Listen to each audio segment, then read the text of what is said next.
Hey, welcome back to another episode from Life for Living Well. My name is Richard. I hope you are well and remain safe this week. The topic I have for you this week, I call it an act of intrinsic change. I have the opportunity to have one-to-one engagement and dialogue with the close friends and relatives. And what I took away from the conversation, I felt like it was to share and make a podcast on it. I will call the owner of the story a Joe. So if I mention Joe a few times, just relating it to the story. But before I dive into the topic, thank you for those who have sent requests or questions or comments, and those who I haven't able to reply them back. For those who are supporting this platform, the energy and the support that you give to the channel make it worthwhile. Okay, let's get started. An act of intrinsic change. It is very ironic talking to Joe. It's very obvious that our biggest change in our life is not actually what manifests outside of us. Things like having a new car or having a new house or joining a new group or having a massive change of relationship status. These are not the kind of intrinsic change that I come to realize this week. But the kind of change that happens in our life is something that it go through a process. Sometimes that process is not even obvious to us, but the manifestation of those change begin to show up in our physical world, in our life, in a way that people that met us, known us, or even new people, they begin to admire us. So for example, if we are able to tap into our highest nature, which is kindness, which is lovingness, which is serenity, most people that have never been in that state of being will find us amazingly and remarkably strange, but strange in a good way. But there must be some work that we've been doing or done that push us to this particular place. Buddha once said that it is better to travel well than to arrive.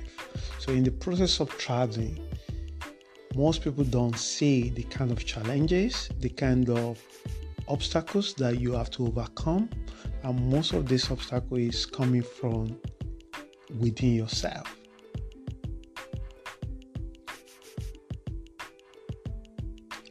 Let's take a break quickly and then we shall continue.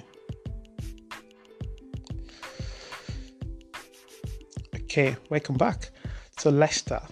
I had a conversation or dialogue this week with someone called Joe. Part of our conversation is based on an act of intrinsic change. How do you do that? And the best one is intentional, but not in an egoistic way, in a way that have the higher vibration of energy, where you choose to use almost everything that happened to you as your spiritual growth. So what I mean is that you find yourself in any situation you find yourself, you always have more than one choice there. But the choice you choose will determine the direction of travel or how you emerge in eventually.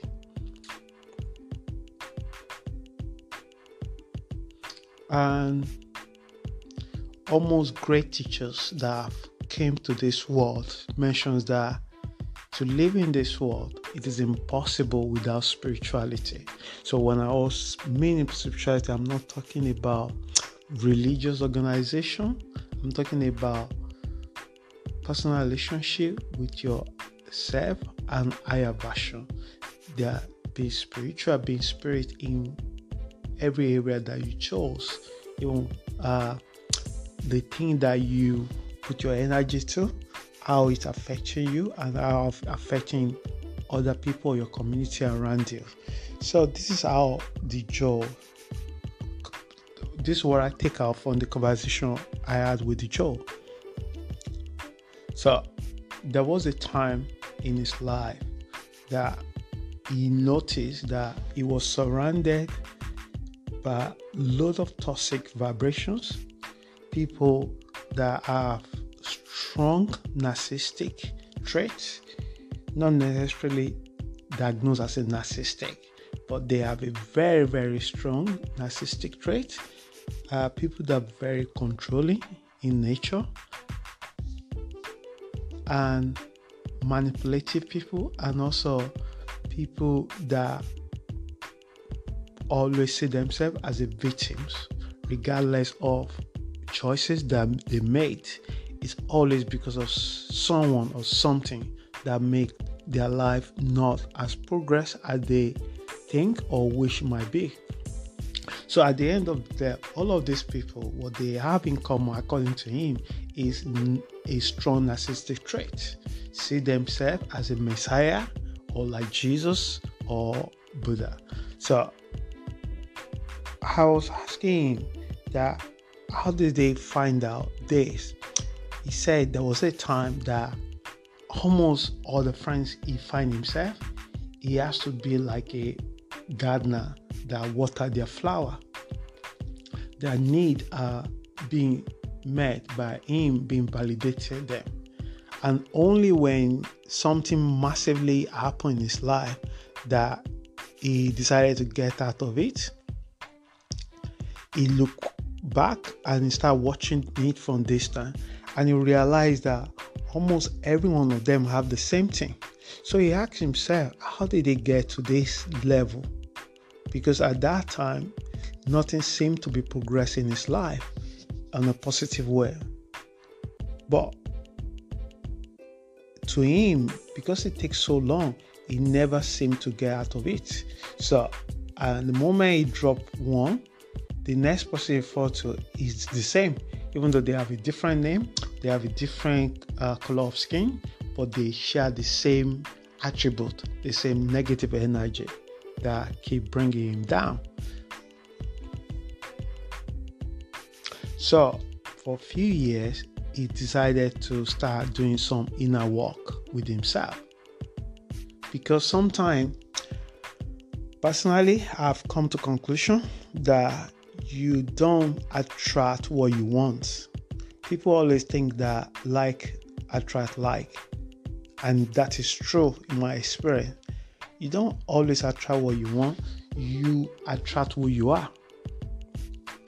If you are desperate, let's say, for example, I'm using a woman that's desperate to feel her loneliness with some kind of relationship, with romantic relationship or platonic relationship, and she wasn't happy by herself. She finds it difficult to love herself, and she doesn't know truly what kind of person she is, what kind of person she wants. She doesn't even know her own boundary. So what happened in that sense? You will find yourself in the trap of a people that present themselves as a messianic, as a rescuer, and they themselves are desperate.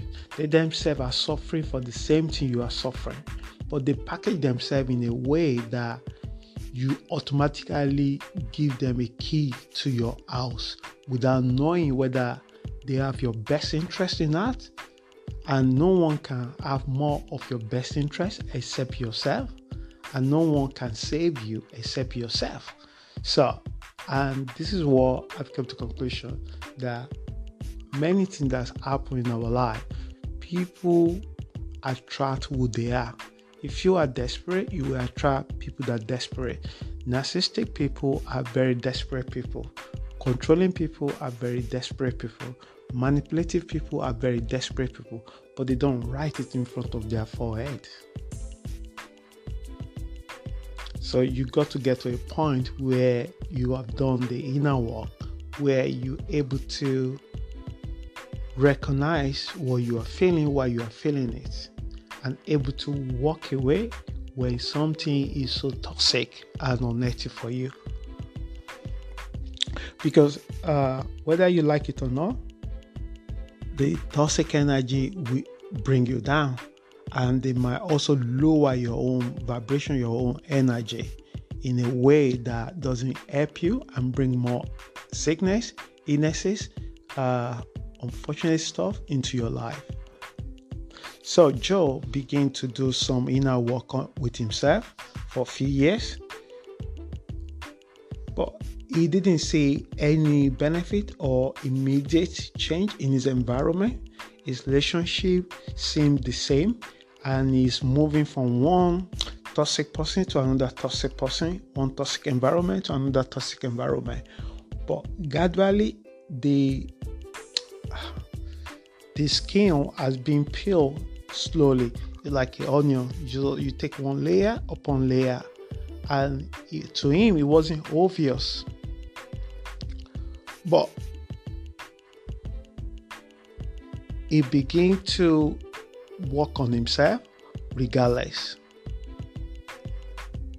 So he realized that he was so I asked him, how does this affect him in terms of his career, in terms of his life, in terms of business, in terms of a romantic relationship?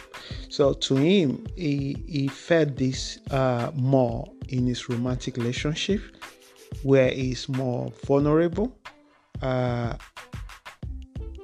it also affects his social connections, because to him, he get carried away with charm and enthusiastic and beauty, so rather than the character and the energy that the person brought to the table.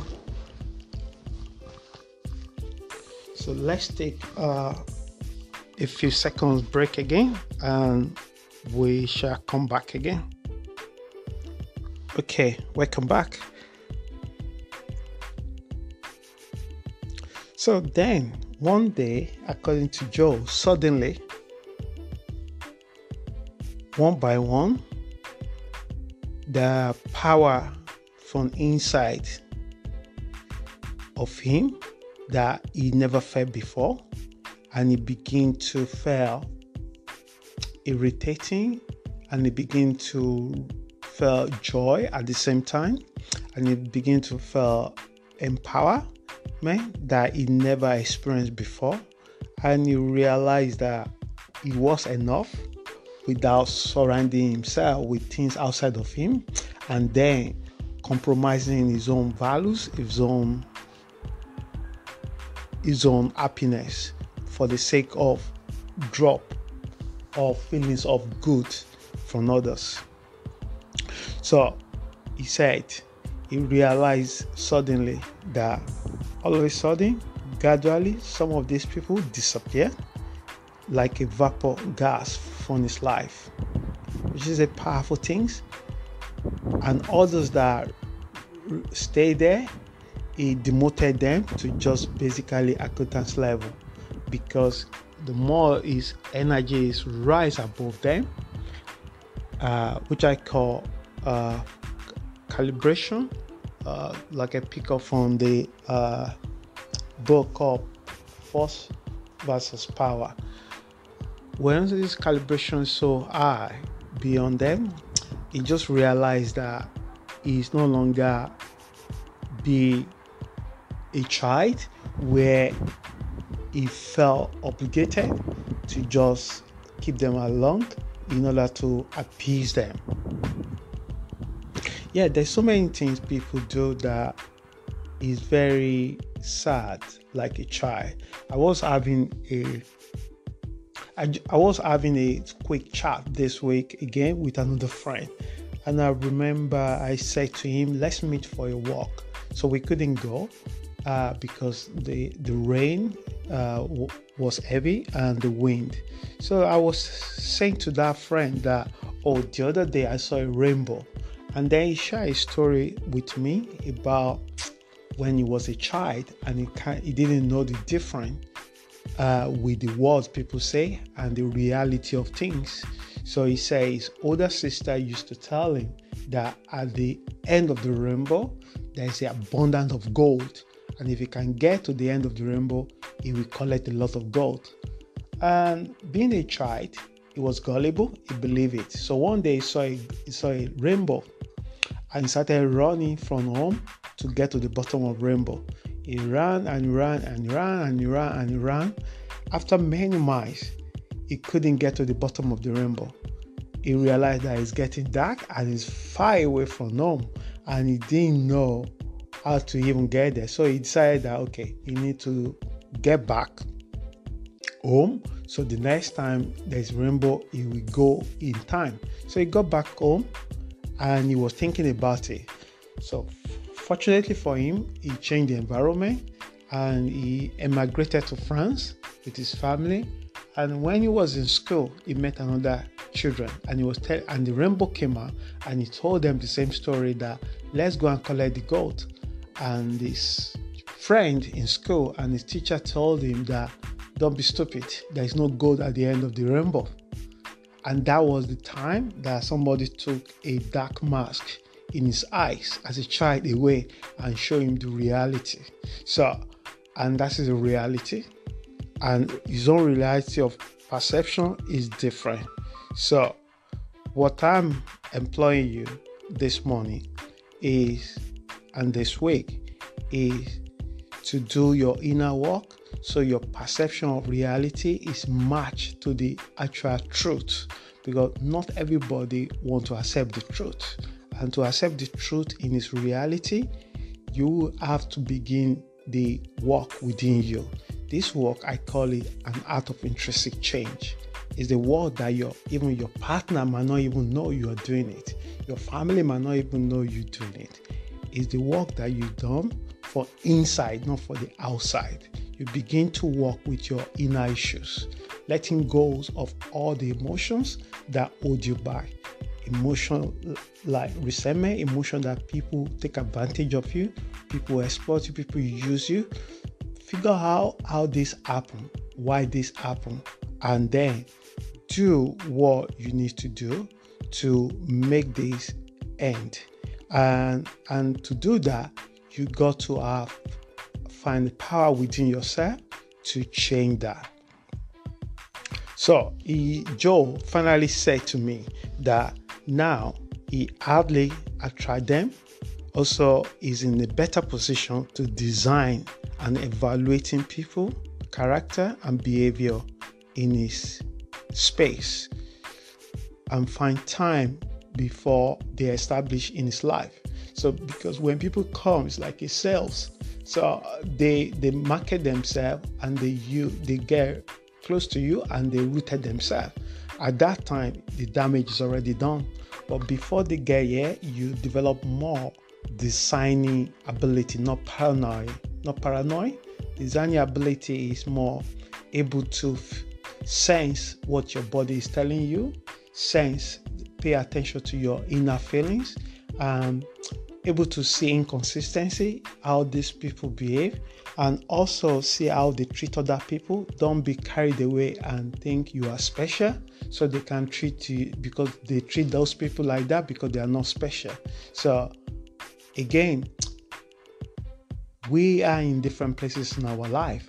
Some people, you got to allow them, but because you show them love by free them and let them take their own journey of path of life without you want to rescue them or want to take ownership of their life. And he said he still got it wrong many times again.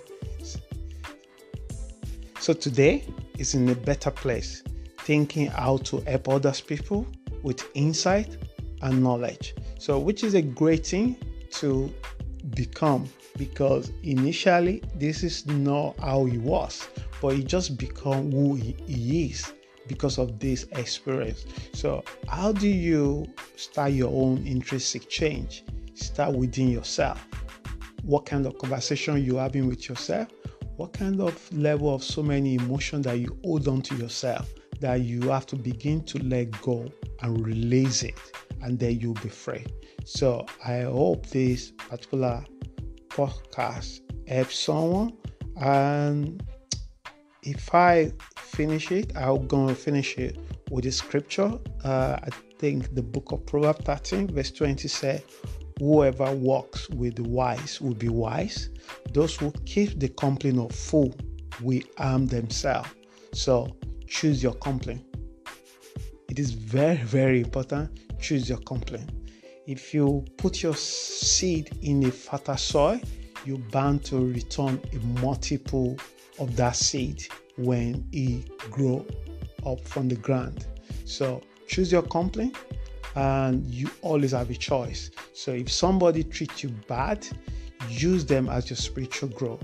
The natural response is to go low as that person, but someone that is sad, you become happy. Someone that is cruel, you become charitable to yourself first, not surrender yourself to others, and create a boundary that protects you and help you to grow and support you. Because when you have enough, then you can give. But when you don't have anything, you can't give anything. So you have to know who you engage with. So you can't just give yourself just like that, and then you wonder why all your gold gone or why your old diamond gone. So it is your responsibility as an individual to do your work. So what you're supposed to do inward, it is important to start that and do that. I hope this particular podcast helps someone this week. And if you have any question, you can always write to me. You can write to me at info@lifeforlivingwell.info. Once again, you can check more of written articles or books on our website at www.lifeforlivingwell.info. I would like to thank people that volunteer to help this particular podcast to come to fruition, and people that also help on the website to make the blog and the podcast come to fruition as well, because this work is more than one person, and the energy behind it, I really appreciate it, and thank you so much. And whatever you do this week, have an amazing one and stay safe. Thank you.